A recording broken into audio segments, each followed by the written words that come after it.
الحمد لله رب العالمين أشهد أن لا إله إلا الله وحده لا شريك له وأشهد أن سيدنا ومولانا محمدا عبده ورسوله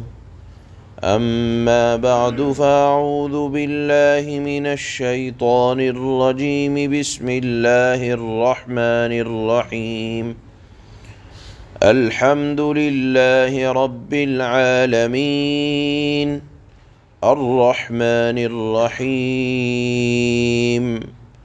مالك يوم الدين۔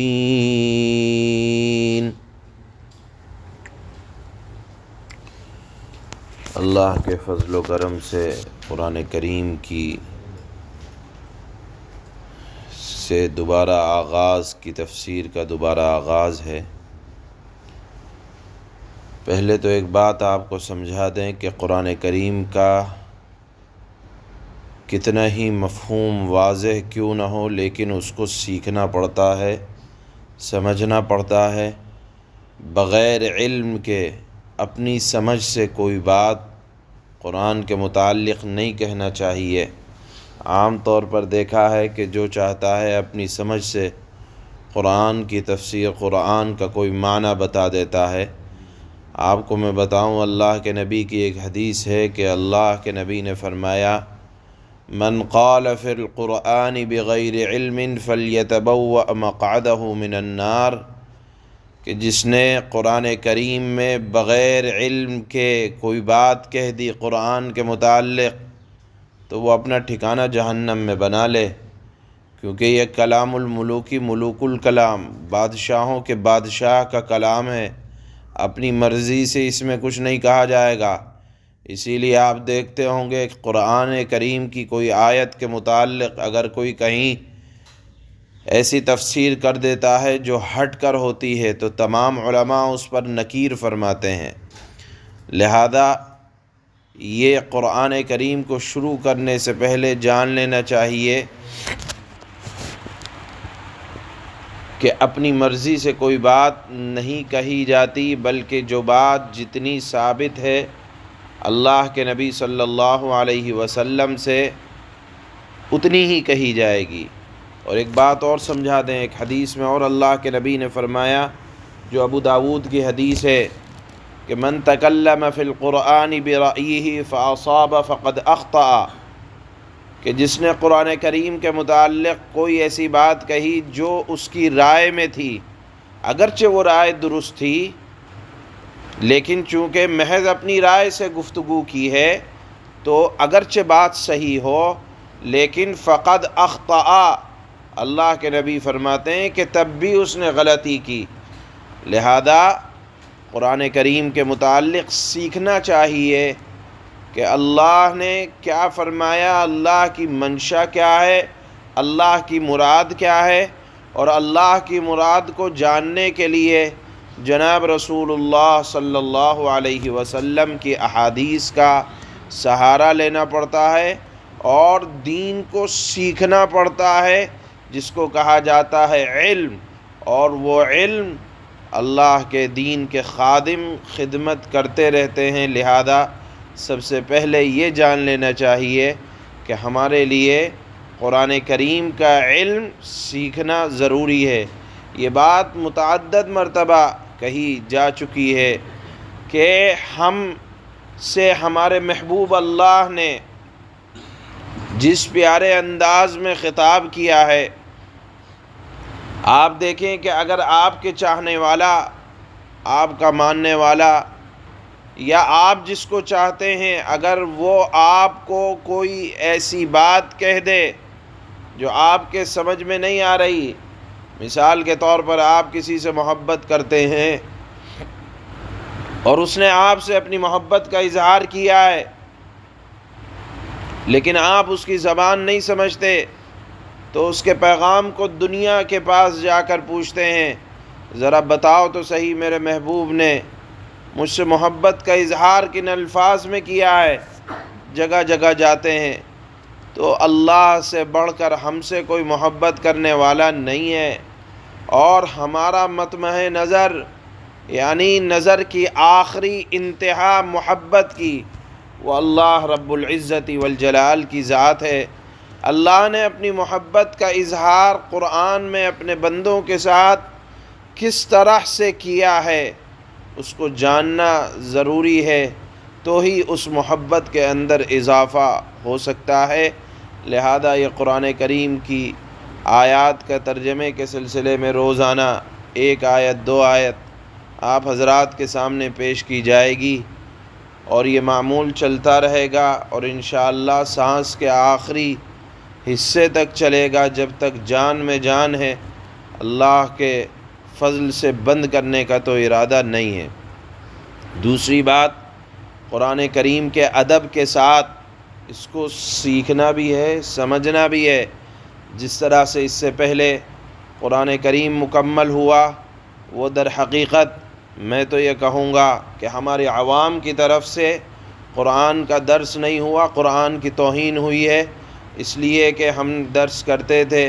کوئی آخر میں بیٹھا ہے، کوئی ٹانگ آگے کر کے بیٹھا ہے۔ یہ تمام کی تمام باتیں قرآن کے ادب کے خلاف ہیں۔ دیکھیے بات، یہ قرآن کی آیتوں کا ترجمہ یہ میں اپنی طرف سے نہیں کر رہا ہوں، یا یہ میری بات نہیں ہے، یا اس میں یہ نہیں ہے کہ ہم احسان کر رہے ہیں، بلکہ یہ اللہ کا کلام ہے۔ اگر ذرا سی بھی آپ کی طرف سے بے مروتی برتی جائے گی، اللہ اس سے زیادہ آپ کو اپنے سے دور کر دیں گے۔ لہذا وقت اگر ہے اور آپ بیٹھ رہے ہیں تو پورے توجہ کے ساتھ، پورے دھیان کے ساتھ، جس طرح ایک عاشق معشوق کی بات کو سنتا ہے، قرآن کریم کو اسی انداز میں سنا جائے گا۔ اگر نہیں سنیں گے تو یاد رکھیں یہ قرآن کی توہین ہو رہی ہے، اپنے آپ کو قرآن کی توہین سے بھی بچانا ہے۔ لہذا عاشق وار حلقہ بنا کر اب انشاءاللہ پورے قرآن کریم کی تفسیر کو دوبارہ سے سننا ہے، کریں گے انشاءاللہ۔ اس کے بعد میں سورہ فاتحہ کے متعلق بتا دوں کہ قرآن کریم کی ترتیب کے اعتبار سے سب سے پہلی سورت ہے، اور یہ وہ سورت ہے جو مکمل طور پر اللہ نے ایک بار نازل کی ہے۔ اس سے پہلے کوئی سورت ایسی نہیں تھی جو مکمل طور پر نازل ہوئی، چند آیتیں نازل ہوتی تھیں اور پھر چند آیتیں نازل ہوتی تھیں، لیکن سورہ فاتحہ یہ ایک ایسی سورت ہے جو اللہ نے ایک دفعہ میں مکمل سورت نازل فرمائی۔ اللہ نے سب سے پہلے اس سورت کے اندر اپنا تعارف بھی کرایا ہے، اور شکر ادا کرنے کی طرف رغبت بھی دلائی ہے، اور اللہ سے ہدایت مانگنے کا طریقہ بھی سمجھایا ہے۔ اور اللہ نے اس سورت کے اندر بندوں کو وہ دعا سکھلائی ہے جو ایک طالب حق یعنی حق کے طلبگار کو مانگنی چاہیے، وہ ہے سیدھے راستے کی دعا۔ اللہ نے اس سورت کے اندر سیدھے راستے کی دعا مانگنے کا طریقہ بھی سکھلایا کہ سب سے پہلے خالق و مالک کی تعریف کرو، جس سے مانگ رہے ہو اس کی تعریف کرو، اس کی صفات کا اقرار کرو، اور اس کے بارے میں سمجھو کہ وہ کون ہے، مالک یوم الدین، جو مالک ہے روز جزا کا۔ اب سیدھا راستہ کیا ہے، کون سا ہے، کون بتائے گا؟ چنانچہ اس سے سیدھے راستے کی طرف ہدایت جو اللہ سے مانگی جا رہی ہے، وہ سیدھا سادہ راستہ اللہ نے پورے قرآن کریم کے اندر بیان فرمایا ہے۔ یہ مختصر سا سورہ فاتحہ کا خلاصہ ہے۔ اور جن پر اللہ کا غصہ نازل ہوا ان سے دور رہنے کا حکم، وہ کون لوگ ہیں جن پر اللہ کا غصہ نازل ہوا ہے یا نازل ہوتا ہے یا نازل ہوگا، اس پورے خلاصے کو اللہ نے سورہ بقرہ سے لے کر سورہ ناس کے انت تک ہر جگہ جگہ آیات میں اللہ نے ناراضگی والے افعال، ناراض کس پر ہوئے اللہ، کن لوگوں پر ہوئے اللہ،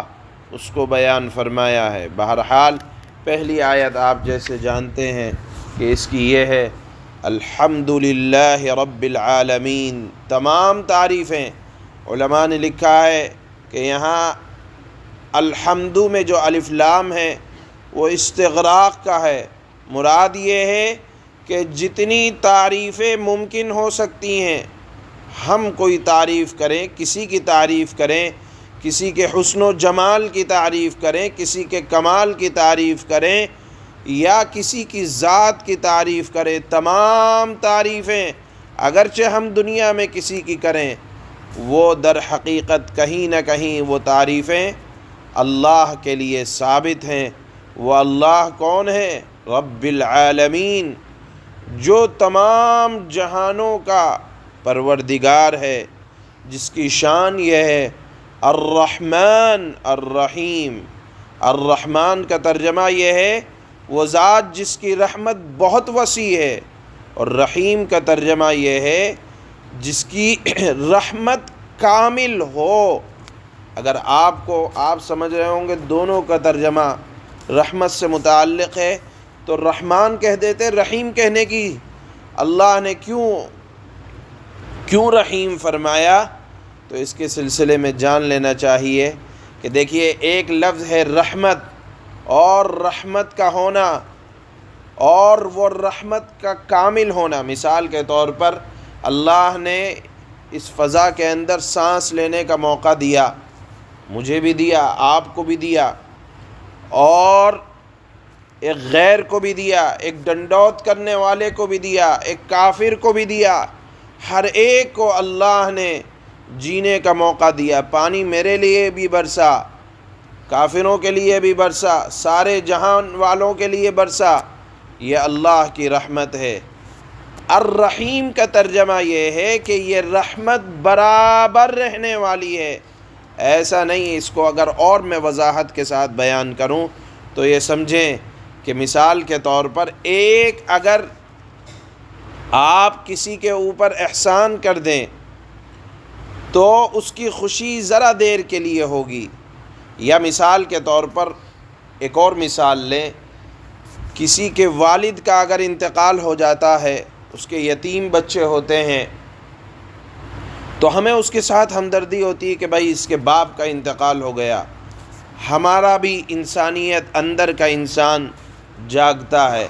لیکن ہم دیکھتے ہیں کہ مہینہ گزرا، 2 مہینہ گزرا تو ایک طرح کی جو محبت ہوتی ہے وہ کم ہوتی چلی جاتی ہے، آہستہ آہستہ صبر بھی آتا چلا جاتا ہے، تو اس سے تعلقات میں ذرا دوری ہوتی چلی جاتی ہے۔ لیکن اگر یہ تعلق برابر رہے، جو کیفیت ہماری ہمدردی کی، رحم کی، رحمت کی شروع دن تھی، اگر وہ آخر دن تک رہے تو اس کو کہا جاتا ہے کہ یہ برابر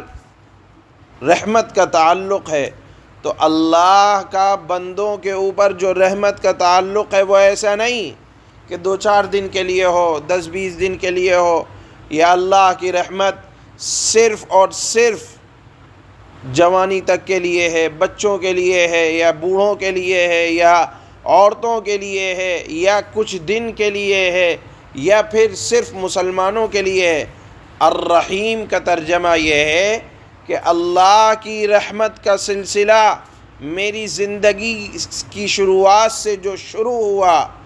موت تک اللہ رحیم ہے ہمارے لیے، اور موت کے بعد بھی اگر ایمان کے ساتھ رخصت ہوئے تو انشاءاللہ قیامت کے دن تک کے لیے، بلکہ جنت تک کے لیے اللہ ہمارے لیے رحم کرنے والے اور رحم کھانے والے ہیں۔ یعنی اللہ کی رحمت ہم سے غائب نہیں ہوتی ہے ذرا دیر کے لیے۔ آپ دیکھیں میں سو رہا ہوں، یا سونے کے اندر ہمارے ناک میں کیڑا کیوں نہیں چلا جاتا؟ اللہ کی رحمت ہے کہ جب تک انسان کی سانس میں سانس ہے اللہ فرشتوں سے ہماری حفاظت کرواتے رہتے ہیں۔ ورنہ آپ ذرا ناش کو اپنے گھر میں رکھ کر دیکھیں، ایک رات نہیں گزر پائے گی کہ اس ناش کے اندر نہ جانے کہاں سے کیڑے سونگ سونگ کر آ جاتے ہیں۔ بہرحال ہم سو رہے ہیں، صبح میں اٹھ رہے ہیں، ہمارا جسم صحیح سالم ہے، اور یہ سلسلہ بچپن سے لے کر بڑھاپے کیا موت کے آخری سانس تک چلتا رہتا ہے، یہ صرف اور صرف اللہ کی اسی رحمت، یعنی جو برابر رحمت رہتی ہے اسی کی وجہ سے ہے۔ یہ مختصر سورہ فاتحہ کے متعلق علماء نے بہت کلام کیا ہے، انشاءاللہ اور کچھ کریں گے، بس ابھی تو 2 آیتوں کا ترجمہ آپ حضرات کے سامنے پیش خدمت ہے۔ بسم اللہ الرحمن الرحیم، شروع اس اللہ کے نام سے جو سب پر مہربان ہے، بہت مہربان ہے۔ الحمد للہ رب العالمین، تمام تعریفیں اس اللہ کے لیے ہیں جو تمام جہانوں کا پروردگار ہے۔ الرحمن الرحیم، وہ پروردگار جس کے لیے ہر طرح کی تعریف ہے، وہ سب پر مہربان ہے اور بہت مہربان ہے، اور ایسا مہربان ہے جس کی رحمت اس کے بندوں سے کبھی جدا نہیں ہوتی۔ سبحان اللہ و بحمدہ، سبحانک